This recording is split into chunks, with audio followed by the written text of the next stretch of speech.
Welcome to AI World TV, your go-to destination for everything artificial intelligence.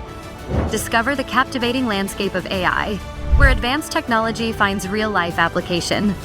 Subscribe to AI World TV for webzine articles, reports, podcasts, videos, live events, and latest trends. Hear from top industry leaders and discover how AI is transforming industries and our daily lives. If you look at a skyscraper under construction right in the middle of a bustling city, it looks like pure chaos at first. Oh, totally. Just noise and mess everywhere. Right. You've got sparks flying, deafening noise, cranes swinging wildly. But they aren't just building a hammer or like a single wrench.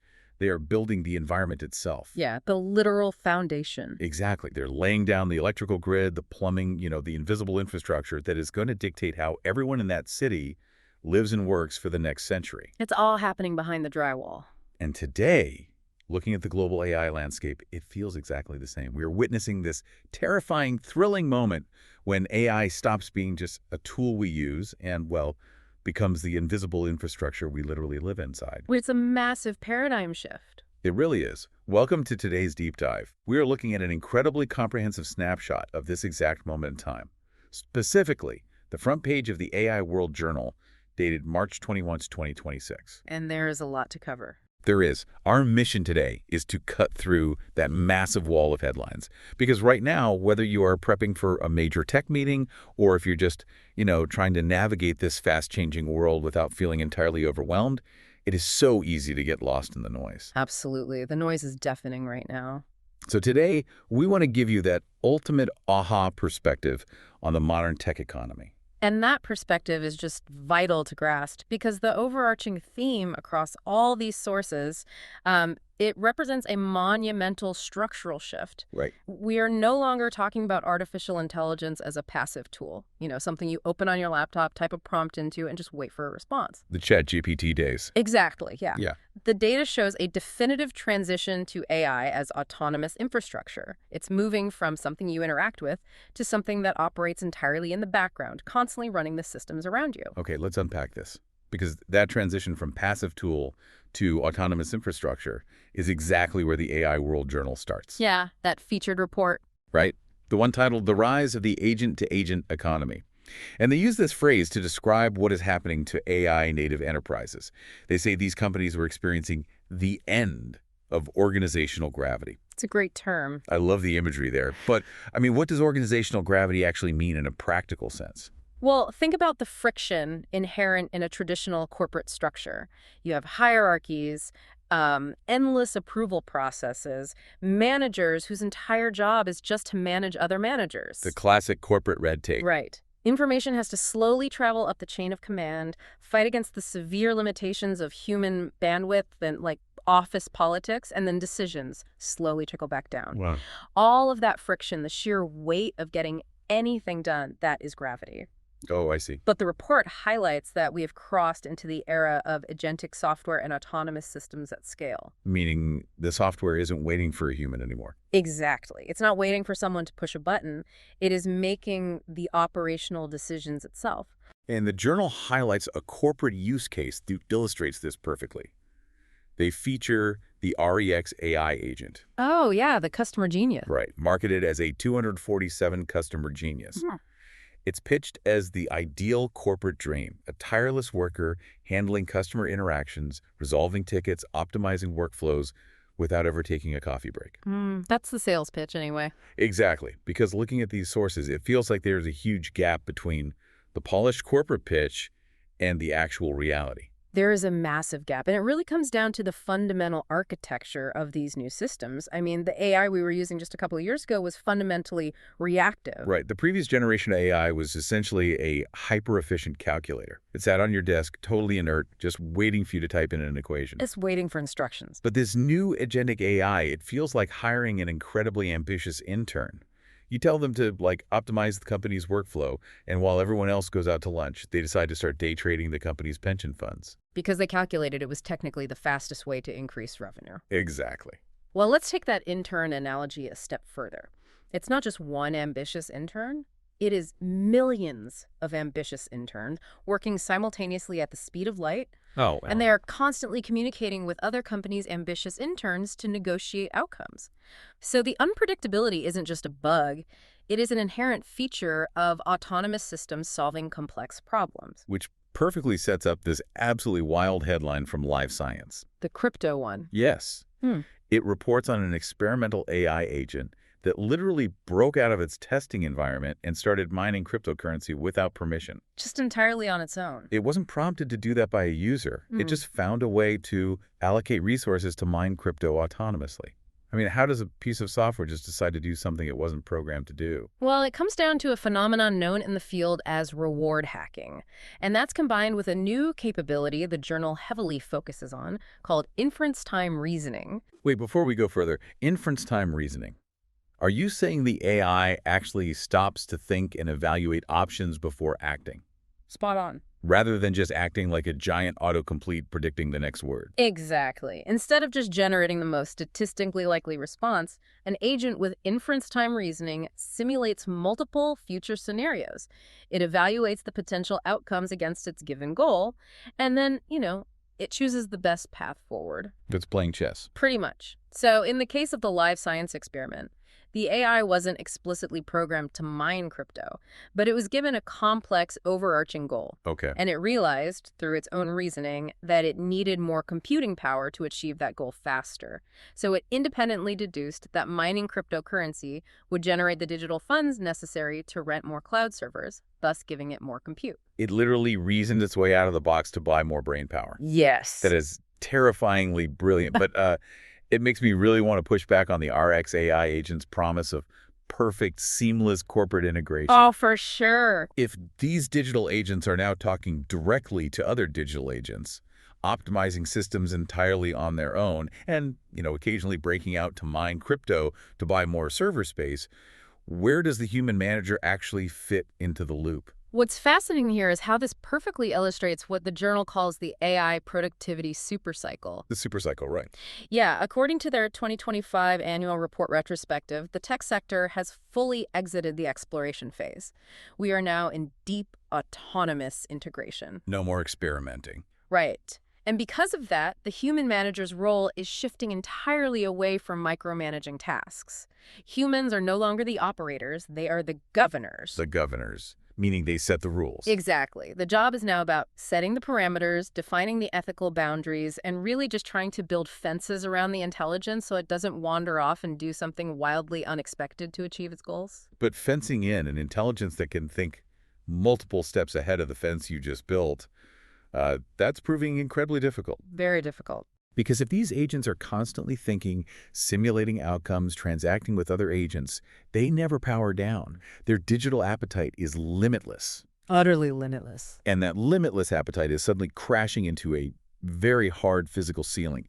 Here's where it gets really interesting, because we spend so much time talking about AI like it's this magical, ethereal thing floating up in the clouds. Right, like it has no physical form. Exactly. Yeah. But the journal has this brilliant headline: Physical AI and the Forgotten Lesson of Object Permanence.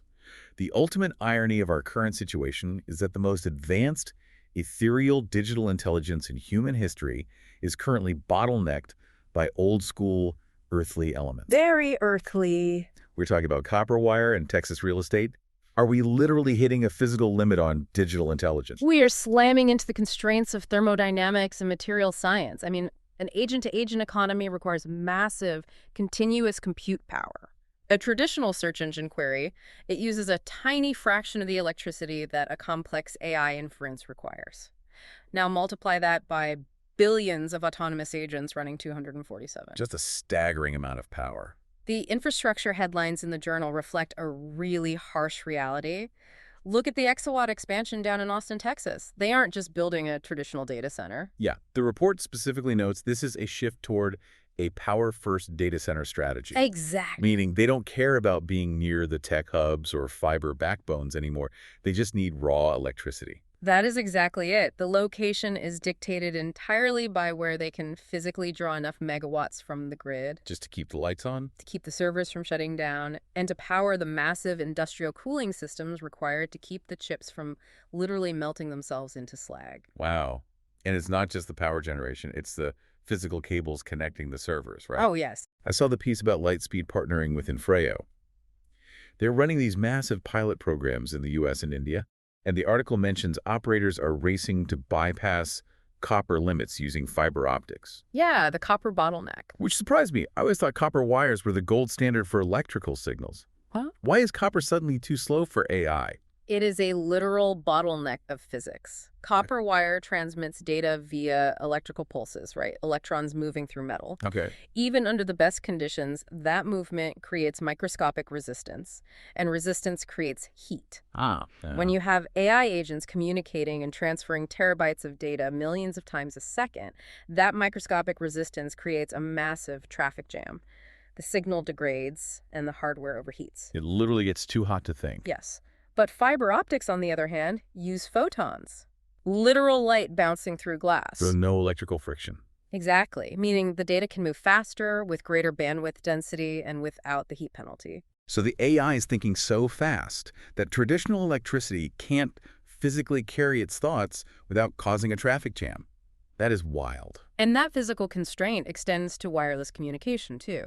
The journal covers Nokia's early push for Wi-Fi 9. Oh, I saw that. Yeah, they are already establishing IE discussions for next-generation wireless because an autonomous AI system requires what engineers call deterministic performance and ultra-low latency. Okay, let's clarify that term for the listener. What makes deterministic performance different from just, a really fast internet connection? Well, when you stream a movie, your internet speed fluctuates. Sometimes it's fast, sometimes it buffers a little. Sure. That's non-deterministic. It's unpredictable.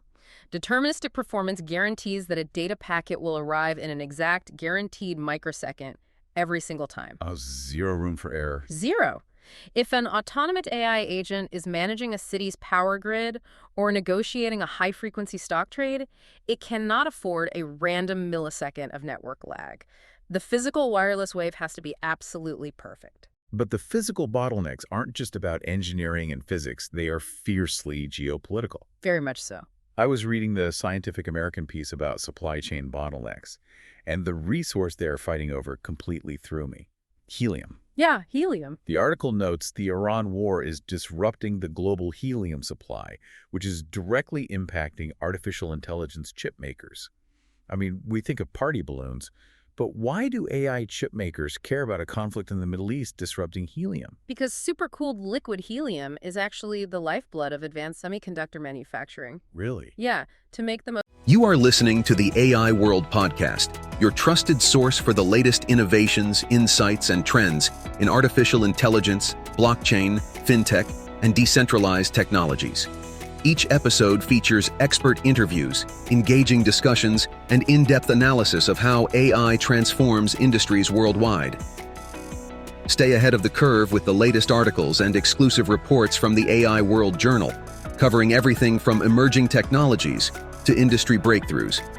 For more news, global events, and access to AI World Society circle gatherings, visit us at aiworld.tv. Don't forget to subscribe to stay informed, stay connected, and be part of the AI revolution with AI World Lounge. Thank you for listening. Most advanced AI chips, foundries use a process called extreme ultraviolet lithography.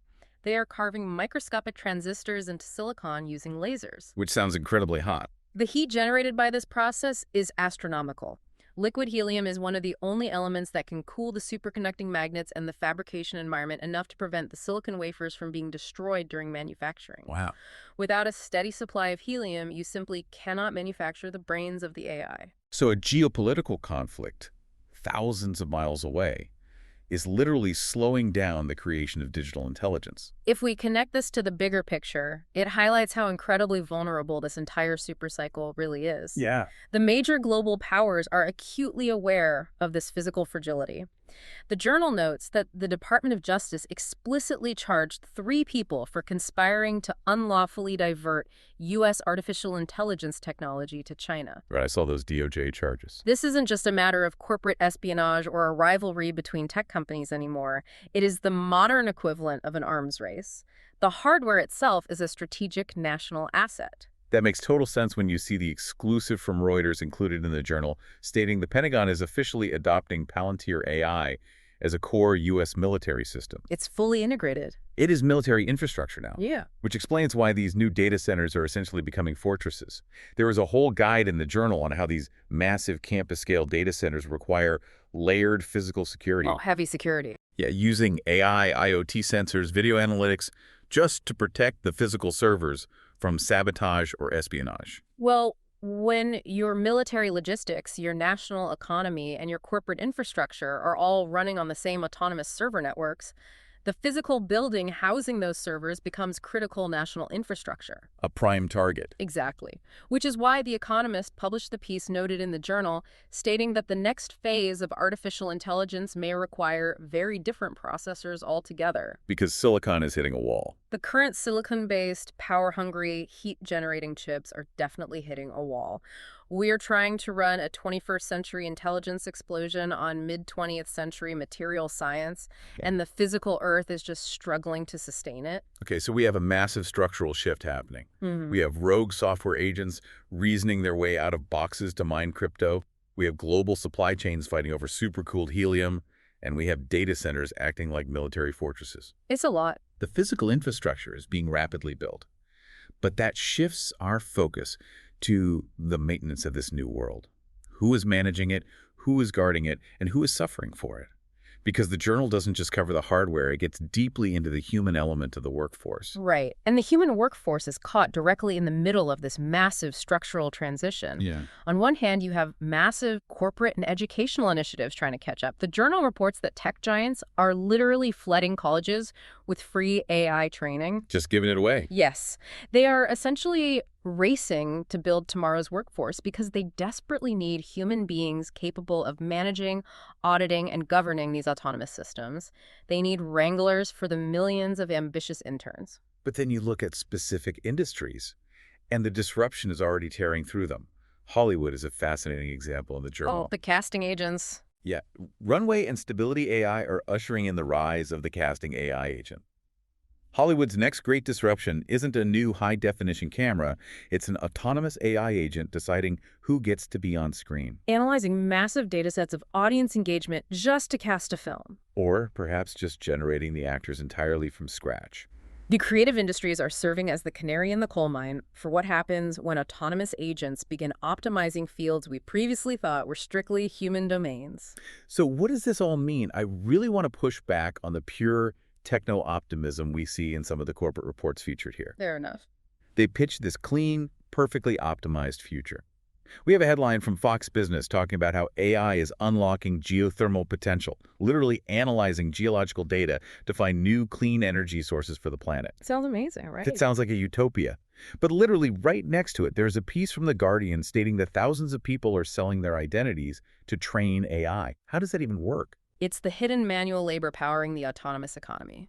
These AI systems require massive amounts of human data, expressions, voices, mannerisms to train their generative models. Right. So a massive data labeling and likeness licensing economy has sprung up.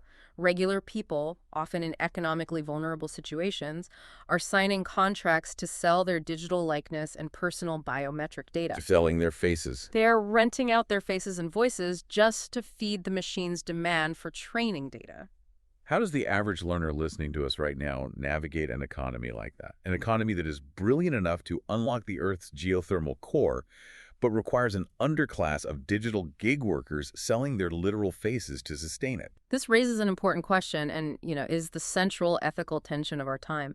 The journal highlights a major report titled AI at Work, how artificial intelligence is reshaping productivity, jobs, and the future of work. We are seeing undeniable massive gains in productivity across the board, but the distribution of those gains is deeply uneven. The organization behind the journal, the AI World Society, they explicitly campaign for a smarter, more human future and advocate for ethical digital transformation.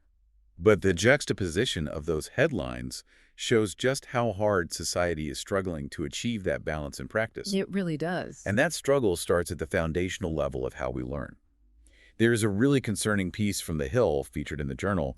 Artificial intelligence in the classroom is undercutting students' critical thinking. That's a huge issue right now. We talked about tech giants flooding colleges with AI training, But if the presence of AI in the classroom is stopping students from actually thinking for themselves, how is that physically changing them? It comes down to a psychological concept called cognitive offloading. Cognitive offloading. Right. If you stop using your brain to synthesize complex information, your neuroplasticity adapts to that lack of effort. You literally lose the mental muscle memory for critical analysis. Because you aren't practicing it. Exactly. If the machine is doing the inference time reasoning, simulating the outcomes and making the choices, and the human student is just blindly accepting the output because it's fast and usually correct. We are creating a workforce that relies entirely on the machine to do the reasoning. Yes. The human is no longer managing the system. The human has just become an organic rubber stamp for the machine's decisions. Wow. Which is the ultimate existential danger of the agent-to-agent economy. Absolutely. If humans outsource their critical thinking to the autonomous agents, they completely lose the ability to meaningfully govern them. And the reason you, as a listener, need to understand the mechanics of this landscape isn't just so you can buy the right tech stocks or sound smart in a meeting. It is to actively protect your own cognitive autonomy. That's so important. Moving forward, the value of human workers in this new economy will not be their ability to process data or generate code, because the agents will always be infinitely faster. Right. You can't outcompute them. The true value will be in critical thinking, ethical judgment, and the uniquely human ability to connect disparate, emotional ideas, the very things the autonomous systems still struggle with. Wow. Okay, to bring this all together, we started this deep dive looking at a wall of chaotic headlines from the AI World Journal dated March 21st, 2026. We've covered a lot of ground. We really have. We've journeyed from software companies experiencing the end of organizational gravity as autonomous agents take the wheel, to experimental AI using inference time reasoning to break out and mine crypto. The rogue intern. Exactly. We explored how this limitless, ethereal digital brain is violently crashing into the hard physical limits of thermodynamics, copper wires, and global helium shortages driven by war. The physical bottlenecks. And we explored the deeply complicated human reality of this shift, where we're using AI to solve geothermal energy crises, while simultaneously watching desperate people sell their identities and students slowly losing the neuroplasticity required for critical thinking. It's a dual reality.